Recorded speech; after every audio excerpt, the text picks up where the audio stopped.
What's up, everybody? Welcome back to another Pitching Ninjas Top 5 Filthiest Pitches of the Day. We're going to start with the honorable mentions. My first honorable mention is Carlos Rodón for his sliders. They were filthy yesterday. He picked up 5 Ks in 6 2/3 scoreless innings. It was outstanding. Next, I have Landen Roupp. Didn't have great results yesterday, but he did have this curveball that broke 20 inches, and I overlaid it with his sinker. That's kind of filthy. So, Will, what is the Roupp? The Roupp. He does need a little bit of water or something. We got to get the Roupp back in winning form. We do. Next, I have Robert Suarez for this fastball and changeup, closing out the game against the Yankees. And lastly, Grant Anderson for these wicked sweepers. These things are filthy. My top 5 filthiest pitches of the day. At number 5, sound the trumpets. We have Edwin Díaz for this game-ending White Castle special. At number 4, Jeremiah Estrada for his filthy chitter. Yep, a chitter. He considers this a cross between a changeup and a splitter. It's kind of Vulcan changey. You can see the grip here. And Jeremiah Estrada is a friend of the show. Here's a quick discussion of his chitter grip. In my head, I felt like these needed to get out the way. And I just, all of a sudden, just curled these two and got to here.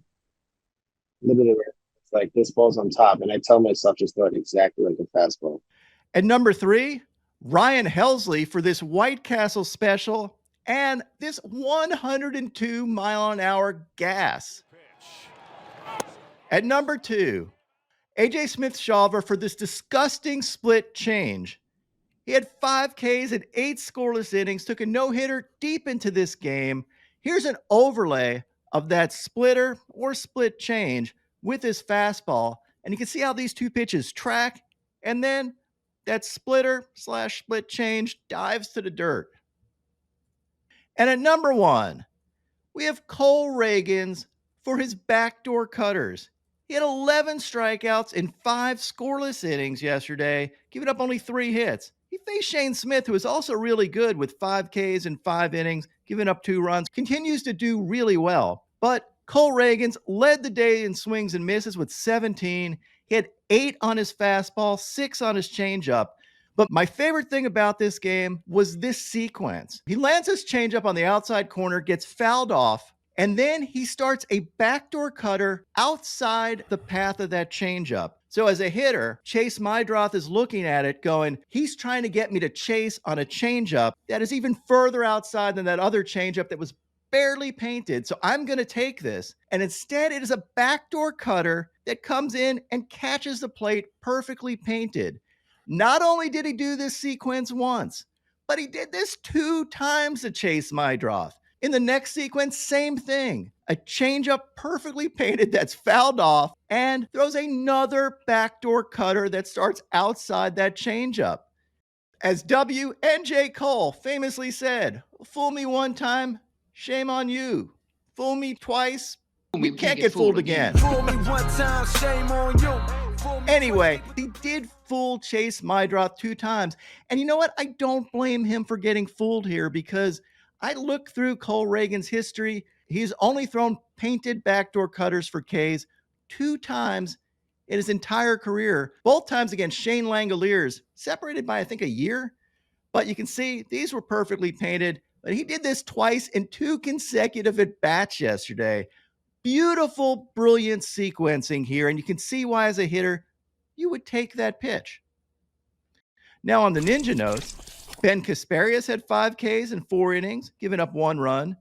He had this filthy breaking stuff. He faced Sandy Alcantara, who, honestly, I thought was pitching pretty well, but he still gave up 4 runs. He did have 4 Ks. Tobias Myers had 2 Ks in 5 1/3 innings, giving up 1 run. He faced Ronel Blanco, who had 6 Ks in 6 innings, giving up 3 runs, had these filthy sliders. Matthew Boyd had 7 Ks in 6 innings, giving up 2 runs. Griffin Canning had 6 Ks in 5 innings, giving up 1 run. And then Devin Williams had these wicked airbenders, but again did not pitch well.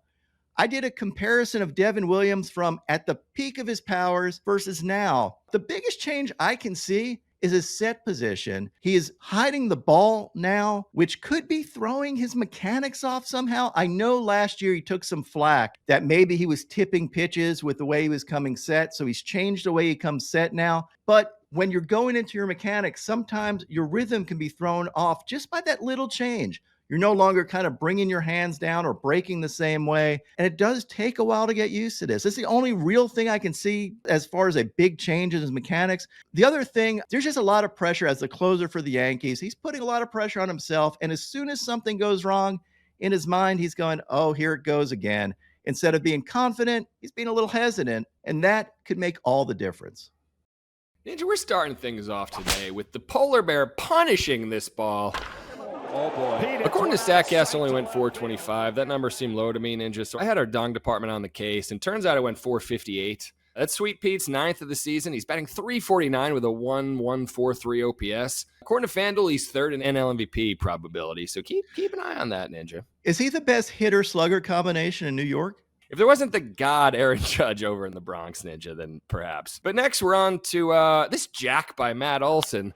First off, shout out to Tyler Callahan, 4th game in the majors, just laying it all on the line. And to be honest, I think he made this catch. He has it. I did the frames here. He has it over a second and a half in his glove. The problem is the rule is he has to voluntarily let go of the ball, and they ruled he did not voluntarily let go of the ball. To me, the dude just laid his whole freaking career on the line for this. I hate to see this go as an inside the park home run versus a cat. Like, give him credit, but I get it. The rules are the rules. I don't love the rule on this one, Ninja. Give the man a catch. Great play, great effort. Hopefully he can play again this season. I don't know how long he'll be out, but prayers up to Tyler Callahan. But Ninja, moving on to some more traditional dongs. We're going down to Miami to show you where the 4-run Sandy gave up came from. First one being Freddie Freeman's 350th career home run, tying Chili Davis for 100th all-time in career homers. Only 3 active players above him in homers. Ninja, can you name them? No, I can't name him. All right. Is Mike Trout one of them? Yes. Okay, so Ninja doesn't watch enough baseball. Let's hear it in the comments. I don't watch enough hitters. Go F yourself. But Ninja, the dong of the day is another one coming off Sandy. And it's Shohei hitting this ball, the hardest hit home run of the season. This ball has already left the park. I don't know if they have stats on this, Ninja, but I don't think a home run could possibly be in the park for any less time than this, as it clears the wall by about an inch and goes out as fast as possible. The man just always, he's not having his greatest season by his standards, still number 1 in MVP odds, but he'll just always do something to break records and do something to impress you nearly every game. And that's why Shohei's got your dong of the day.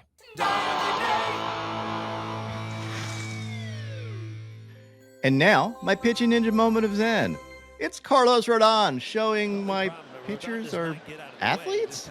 He kind of did set a great screen here. Like, I have this as a charge. My picks of the day today are a 3-leg parlay. I'm going to start with the same game parlay of Chase Dollander for 5 Ks or more and Jackson Jobe for 4 Ks or more. Top it off with Tony Gonsolin for 5 Ks or more. What would your picks of the day be?